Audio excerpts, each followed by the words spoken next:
Assalamualaikum warahmatullahi wabarakatuh. Selamat siang untuk anak-anakku yang saya banggakan. Mudah-mudahan kita semua sehat walafiat, bebas dari semua bala Allah Subhanahu wa Ta'ala. Maka dari itu, sebelum kegiatan pembelajaran jarak jauh kita mulai, marilah kita bersama-sama berdoa. Mudah-mudahan kita dalam belajar selalu diberikan hidayah, inayah, taufik oleh Allah Subhanahu wa Ta'ala, dijauhkan dari penyakit jasmani maupun penyakit rohani. Berdoa mulai. A'udzubillahi minasyaitonir.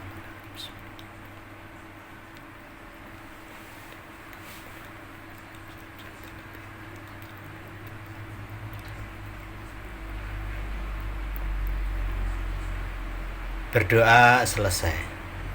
Anak-anakku yang saya banggakan, kita lanjutkan materi berikutnya, lanjutan dari materi kemarin, yaitu pengukuran. Silahkan kalian lihat halaman berikutnya, halaman 4.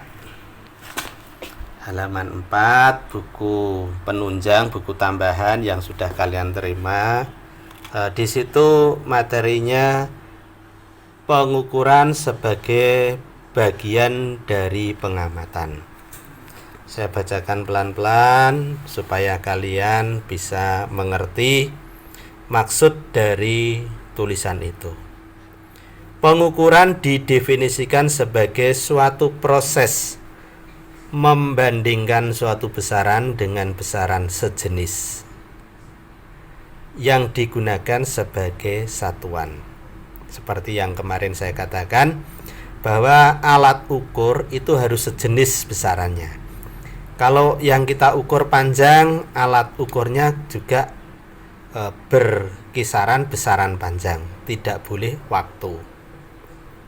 Kalimat selanjutnya, besaran adalah sesuatu yang dapat diukur, sedangkan satuan adalah sesuatu yang berfungsi sebagai pembanding pada suatu besaran, atau satuan adalah cara menuliskan atau menyatakan nilai suatu besaran. Jadi kalimat ini mengandung arti bahwa besaran itu adalah sesuatu yang dapat diukur dan memiliki nilai, sedangkan alat ukurnya namanya satuan. Satuan sendiri adalah sebagai alat pembandingnya atau alat untuk mengukur besaran tersebut. Kalimat selanjutnya, setiap daerah atau negara mempunyai satuan yang berbeda-beda untuk menunjukkan besaran yang sama. Misalnya, besaran panjang satuannya dapat dinyatakan sebagai berikut. A. Kebanyakan negara di dunia termasuk Indonesia menggunakan satuan milimeter, sentimeter, meter, kilometer, dan sebagainya. B. Di Inggris dan Amerika menggunakan satuan feet, yard, mil, dan sebagainya. C. Pada zaman dahulu khususnya di Jawa menggunakan satuan jengkal, kilan, pecak. Pecak itu bekas telapak kaki, itu pecak, depa, tombak, dan sebagainya. Berdasarkan data-data di atas, maka ada yang disebut dengan satuan baku dan satuan tidak baku atau tak baku. Satuan baku adalah sesuatu yang apabila digunakan oleh siapapun akan menghasilkan hasil pengukuran yang sama.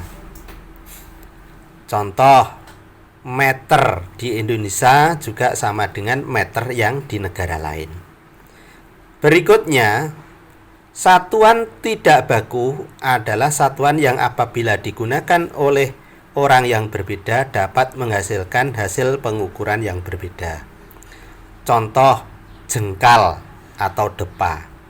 Jadi kalau tangannya atau jarinya pendek tetap beda dengan jari atau tangannya yang panjang.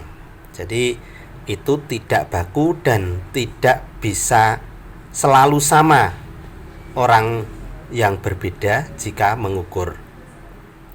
Berikutnya, agar satuan dapat dipergunakan secara umum dan berlaku secara menyeluruh di semua negara, maka dibuat satuan standar internasional yang mempunyai syarat-syarat tertentu.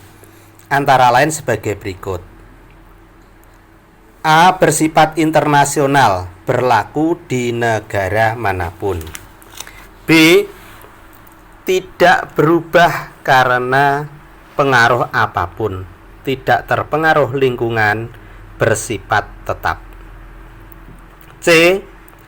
Mudah dibuat oleh negara manapun. Jadi 3 syarat ini harus dipenuhi. Semua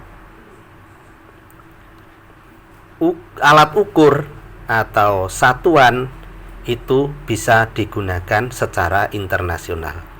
Berikutnya, sistem satuan secara internasional diresmikan pada tahun 1960 oleh Conference General des Sports of Measure atau CGPM, kemudian dikenal dengan International System atau Sistem Internasional atau disingkat dengan huruf SI. Sistem Satuan Internasional atau SI yang dikenal dengan istilah MKS, ini singkatan meter kilogram sekon, yang terdiri atas 3 besaran, yaitu sebagai berikut. Besaran panjang satuan meter disimbolkan dengan huruf M kecil. Besaran massa dengan satuan kilogram dengan simbol huruf KG. Besaran massa, mohon maaf, ini salah ketik. Besaran waktu, ini bukan besaran massa. Besaran waktu, ini saya coret waktu. Nah ini, sehingga kalian bisa memberikan tulisan di sampingnya besaran waktu dengan satuan sekon. Kalau bahasa Indonesia detik, disingkat dengan huruf S kecil. Satuan baku yang lebih kecil dari MKS adalah sistem CGS, singkatan dari cm, gram, sekon, terdiri atas besaran panjang dengan satuan cm atau disingkat huruf cm, besaran massa dengan satuan gram disingkat dengan huruf G kecil, dan besaran waktu, ini salah lagi ngetiknya, waktu dengan satuan sekon. Demikian dari pemahaman awal. Selanjutnya kita pelajari besaran pokok. Besaran pokok di kelas 7 untuk sementara disampaikan 3 dulu sesuai dengan MKS maupun CGS, mengandung besaran panjang, massa, dan waktu. Jadi kita pelajari satu persatu. Nanti kalian bisa mengetahui lebih detail, lebih jelas. Maka kita tunjukkan dulu besaran pokok itu sebetulnya ada 7, tapi untuk kelas 7 diperkenalkan dulu 3. Besaran panjang yang pertama. Besaran panjang. 1 meter ialah panjang lintasan yang ditempuh oleh cahaya pada ruang vakum atau tidak ada. gaya tarik atau tidak ada udara, tekanan udara tidak ada, vakum, tidak ada udara, dalam selang waktu 1 dibagi 299.792.458 detik. Satuan dari panjang adalah meter.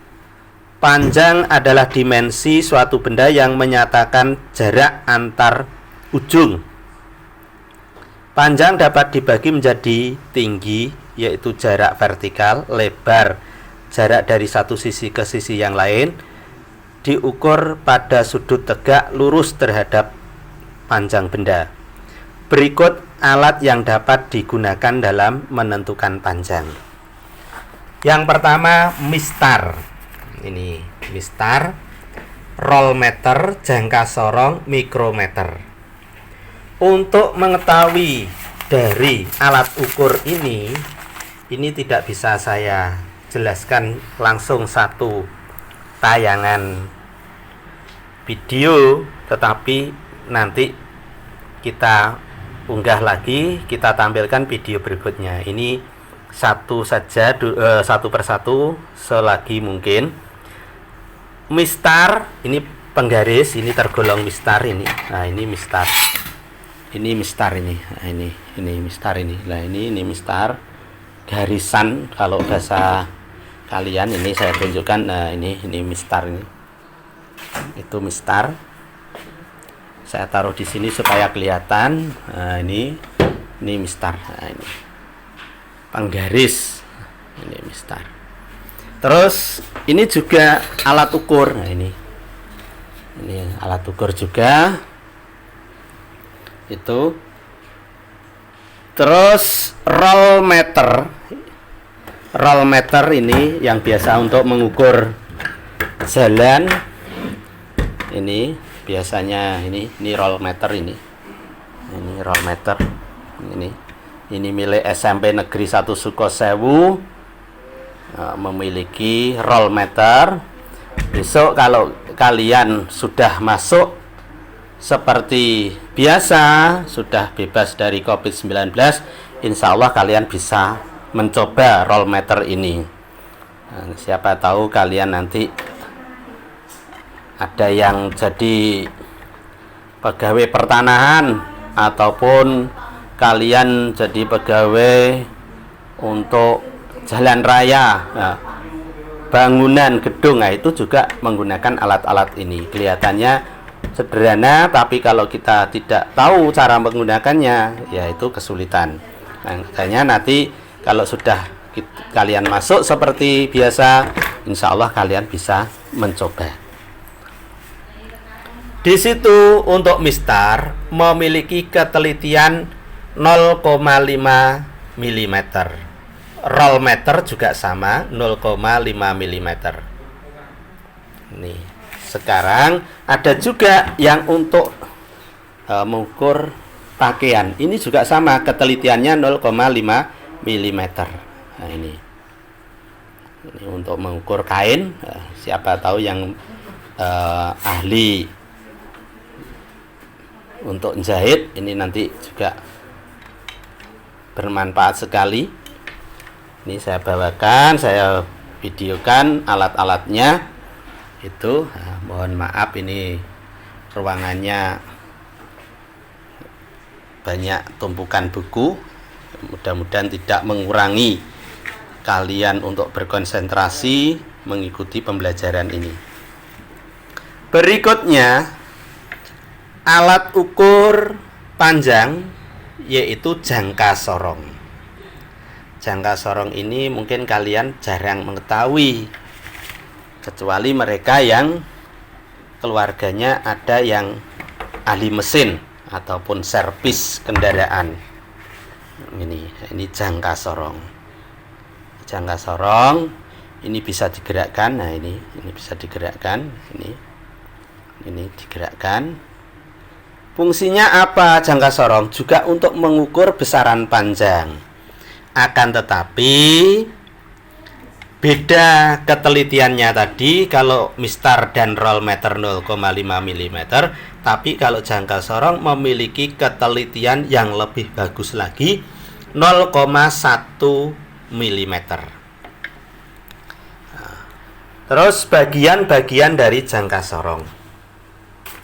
Ini saya print tadi, kalian kalau nanti di rumah bisa lihat di YouTube maupun di Google, itu bagian-bagian jangka sorong. Bagian jangka sorong yang ini, nah ini saya tunjukkan, rahang dalam atau rahang atas untuk mengukur diameter dalam. Nah, diameter dalam itu contohnya apa? Nah, ini misal, nah, ini misal, ini lubang, ini kan lubang tuh ini. Nah, ini lubang ini kan lubang kecil itu. Ini bisa diukur menggunakan jangka sorong. Bagaimana caranya? Nah, seperti ini saya tunjukkan. Ini dimasukkan. Nah, ini. Nah, jadi semacam ini. Nah, bisa diukur ini hasilnya. Hasilnya ini gunanya untuk mengukur bagian dalam diameter. Nah, jadi ini kelihatan ini bergerak. Nah, ini di bahasa kita dicantolno. Nah, ini kan ada yang lancip ini. Nah, jadi yang ini, nah ini cantolno dengan yang ini, lingkar dalam. Nah, ini fungsinya. Berikutnya yang bawah itu rahang luar atau rahang bawah. Ini pengukur utama. Contoh, misalkan mengukur diameter ini, dijepit. Nah, begini. Dijepit. Kalau yang atas tadi dicantolno, tapi ini dijepit. Itu ya. Ini berikutnya ada namanya skala Nonius. Membaca akurasi itu ketelitian hingga 0,05 mm. Terus ada skala utama. Standar internasionalnya adalah milimeter. Skala utamanya itu. Ada yang di ujung ini, tangkai ukur dalam. Nah, ini kalau yang aslinya ini. Jadi ini kita masukkan, kalau kita nolkan gini lah, nol. Tapi kalau kita gerakkan, dia akan bergerak ini. Nah, ini kita masukkan ke dalam. Terus bisa kita baca. Nah, ini hasilnya. Tuh.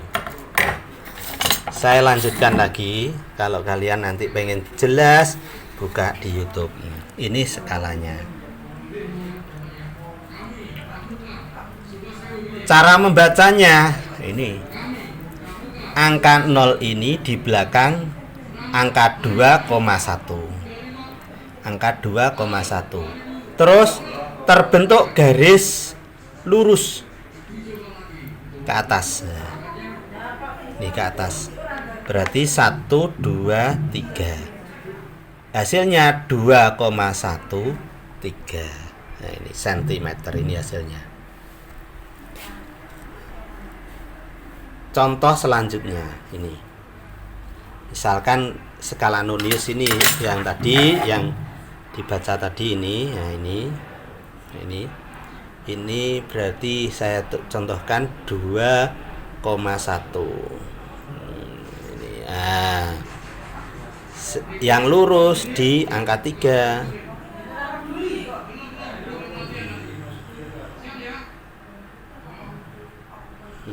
ini angka 3 lurus ini ya, ini. Nah, ini lurus. Nah, ini. Jadi 2,13. Yang atas ini 2,13. Kalau yang bawah ini 10, yang cari lurus. Yang lurus mana? Yang lurus 1, 2, 3, 4, 5. Ini yang tidak ada lurus. Yang lurus ini. Berarti hasilnya 10,02. Nah,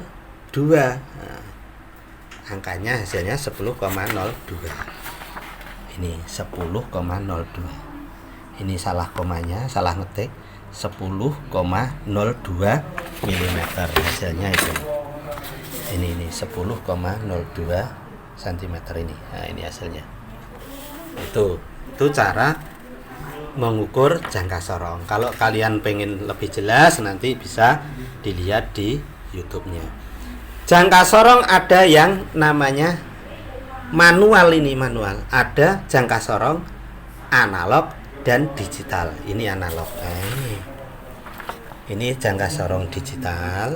Ini bentuknya angka-angka langsung pakai tulisan digital. Terus pembacaan analog ini. Nah, ini analog. Jangka sorong bentuknya ini. Cuma hati-hati kalau menggunakan jangka sorong yang analog maupun digital. Ini harus perawatannya lebih hati-hati. Itu. Berikutnya mikrometer skrob. Nah, mikrometer skrob. Ini mikrometer skrob ini bentuknya. Ini mikrometer skrob. Ini mikrometer skrob ini. Ini milik SMP Negeri 1 Sukosewu. Nah, ini.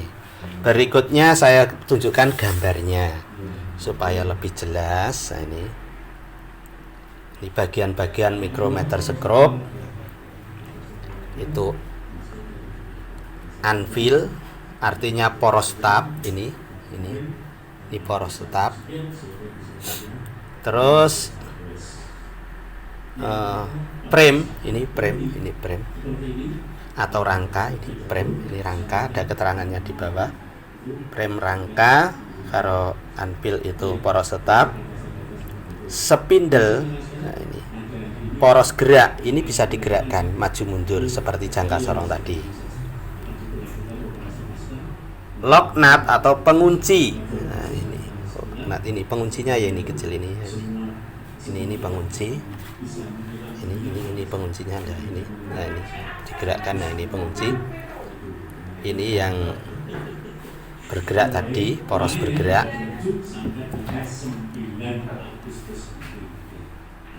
Terus slip skala utama, ini skala utama.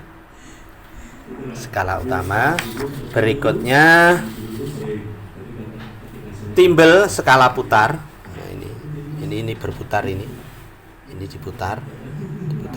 Jadi nanti angkanya ini. Ini berputar ini. Angkat. Terus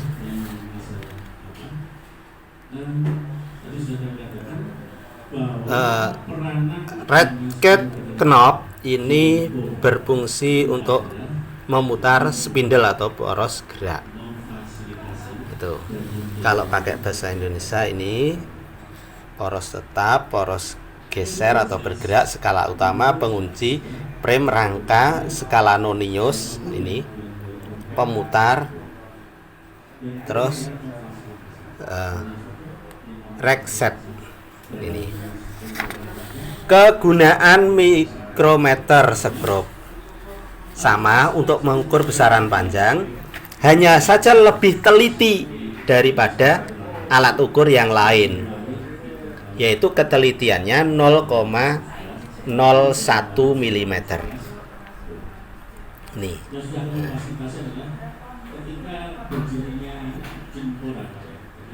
Ini fungsinya untuk misal kita jepit ini kedalaman kertas, kita jepit, hasilnya bisa kita lihat angkanya. Berikutnya beberapa konversi dengan satuan yang berlaku di negara Barat, Inggris, dan Amerika antara lain sebagai berikut. Inci itu sama dengan 2,45 cm, yard 91,44 cm, mil 1,6 km, feet 30,48 cm. Ini konversi. Terus ada satuan-satuan yang sering kita gunakan: milimeter, sentimeter, desimeter, meter, dekameter, hektometer, kilometer. Ini. Terus massa satuannya adalah kilogram ya. Ini nanti kalian bisa baca sendiri di bukunya. Saya hanya mau menunjukkan alat ukur massa, yaitu neraca pegas dilatometer. Biasanya di lingkungan kalian kalau menjual barang-barang bekas atau rongsokan itu pembelinya itu bawa alat timbangan untuk nimbang, itu menggunakan seperti pegas atau per atau bahasa yang eksak atau sains atau keilmuan IPA itu namanya pegas. Jadi neraca itu dinamakan neraca pegas, timbangan tadi dinamakan timbangan neraca pegas. Nih. Terus neraca sama lengan. Biasanya ini untuk menimbang emas. Ya, kalau kalian pengen tahu bisa lihat waktu di pasar itu ada orang jual emas menggunakan timbangan sama lengan. Terus neraca Ohaus. Ini juga untuk mengukur massa.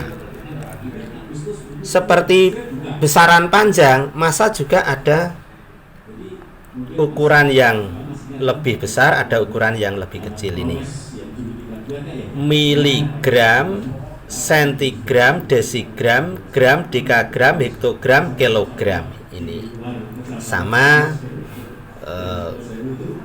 cara konversinya, menaikkan maupun menurunkan ukuran yang lebih besar maupun yang kecil dengan mengukur panjang. Berikutnya waktu. Waktu ini termasuk besaran pokok. Dalam satuan internasional dinyatakan satuannya sekon. Alat ukurnya ada arloji atau jam tangan, stopwatch. Satuan waktu dalam satuan internasional sekon, detik. Ada satuan lain 1 menit 60 sekon, 1 jam 60 menit, 1 hari 24 jam. Nah, ini satuan-satuannya.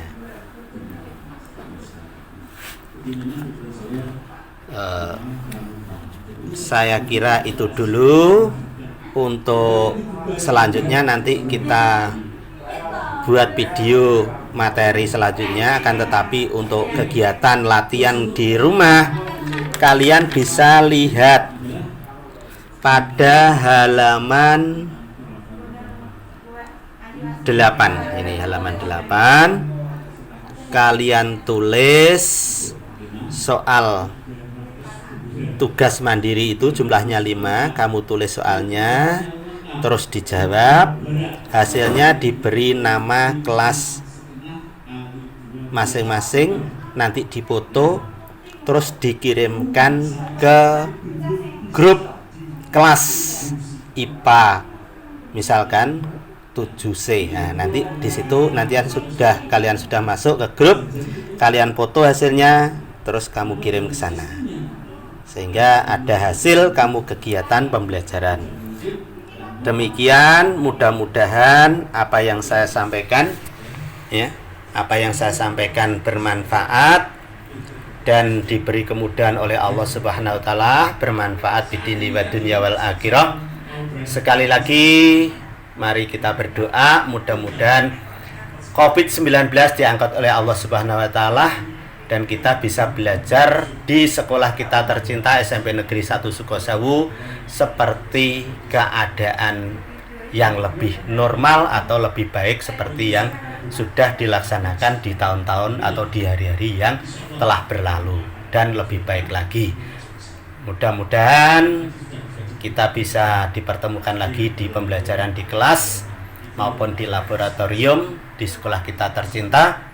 Mohon maaf sekali lagi apa yang saya sampaikan ada yang kurang benar, kalian nanti bisa tanya, dilihat di YouTube yang sudah saya unggah, ataupun kalian bisa belajar di YouTube yang lain atau cari di Google. Mudah-mudahan kalau nanti kalian berusaha, Allah memberikan kemudahan. Saya akhiri, Assalamualaikum warahmatullahi wabarakatuh. Alhamdulillahirabbil alamin.